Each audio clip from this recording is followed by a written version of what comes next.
রান্না করলাম ভীষণ মজাদার ছোলার ডাল ভুনা।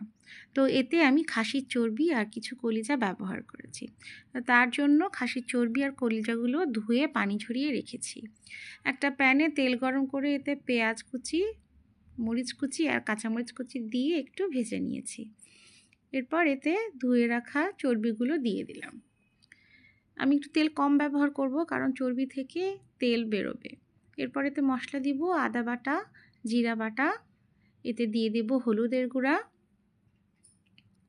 কিছু ধনিয়া গুঁড়া, আর দিব মরিচের গুঁড়া, আর অ্যাড করব লবণ। এরপর এটাকে খুব ভালো করে মিক্স করে এতে দিয়ে দিব দারচিনি আর একটু এলাচ, দিয়ে দেব সামান্য একটু পানি। তারপর এটাকে খুব ভালো করে ভুনে ঢেকে দিব।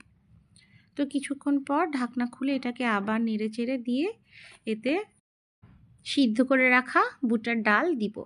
এরপর খুব ভালো করে মিক্স করে এর মধ্যে আরেকটু পানি দিয়ে ঢেকে দিব। তো এর মধ্যে বলক উঠবে, বলক আসার পরে ঢাকনা খুলে খুব ভালো করে নেড়ে চেড়ে এর মধ্যে দিয়ে দেব একটু চিরা ভাজা গুঁড়া। তারপরে এতে দিয়ে দিব বেরেস্তা।